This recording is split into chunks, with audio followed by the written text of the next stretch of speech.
mutar-mutar banyak juga. Cuma karena Menteri Ekonomi di zamannya Pak Jokowi sekarang, itu semua pemain.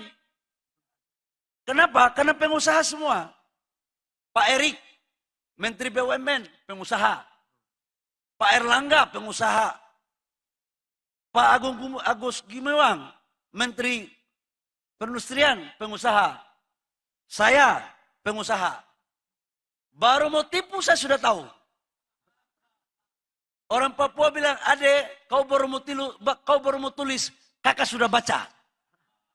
Itu Menarik nih. Jadi kalau buat saya sebetulnya Pak Bahlil ini lagi bongkar-bongkar rahasia.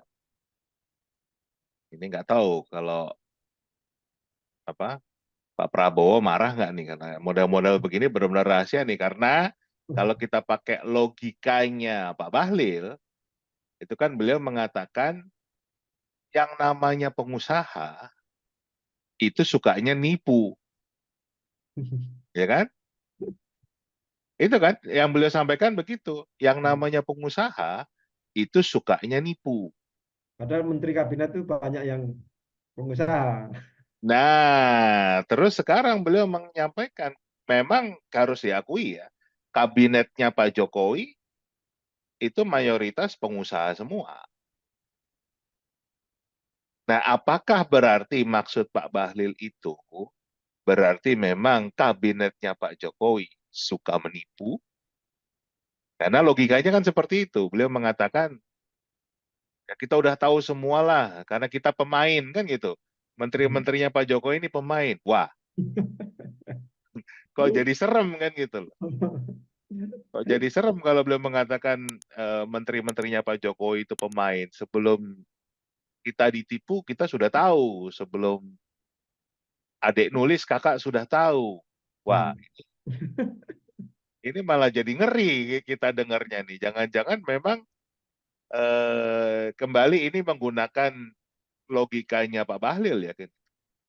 Ini sama dengan menjelaskan karena para pengusaha itu rata-rata adalah penipu atau banyak menipu dalam menjalankan usahanya.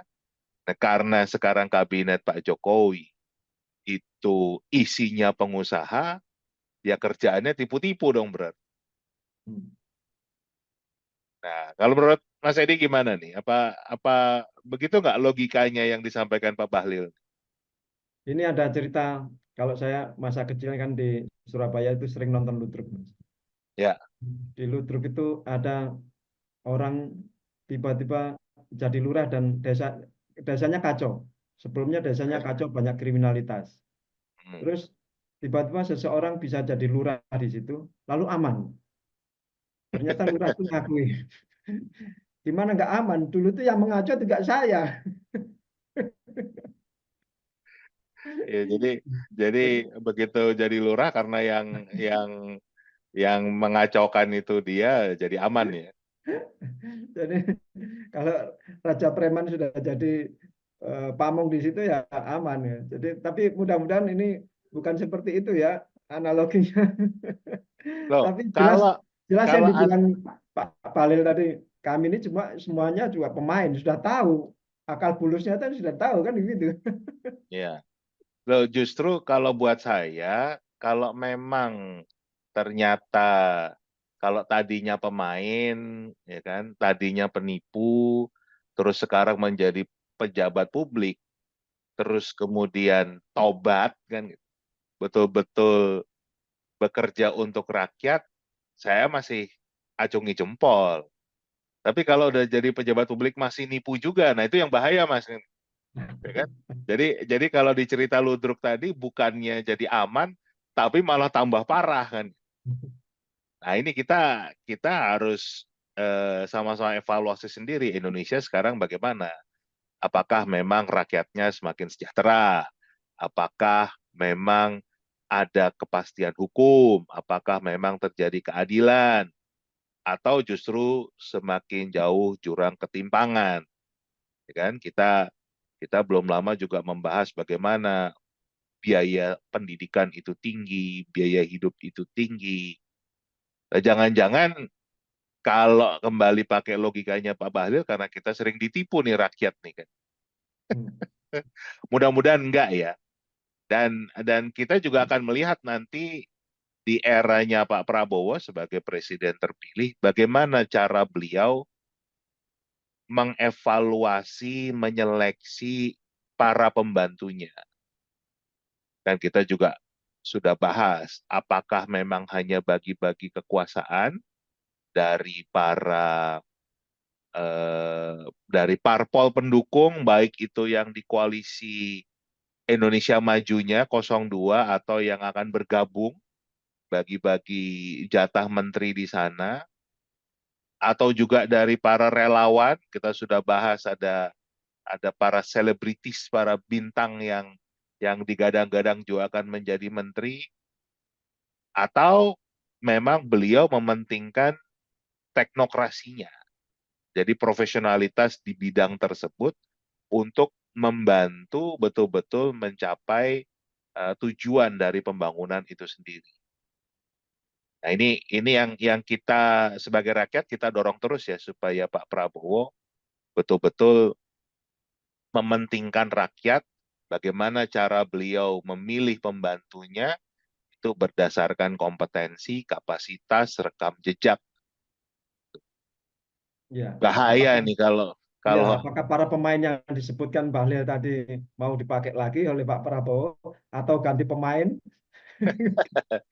iya itulah diksi yang dipakai Pak Bahlil ini ngeri juga, menyebutnya pemain kan gitu loh. Jadi eh, kita bukan mau menjelekan ya, tapi konotasi yang dipakai oleh Pak Bahlil sendiri itu berdampak ya, kesannya kan negatif. Ini pemain nih kan begitu.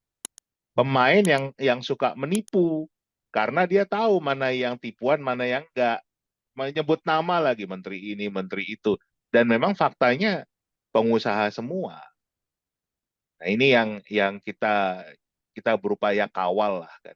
Kita berupaya kawal, dan juga bicara dari konteks apa yang disampaikan Pak Bahlil ini, kalau menurut saya memang eranya Pak Jokowi itu banyak fokusnya ke pertambangan.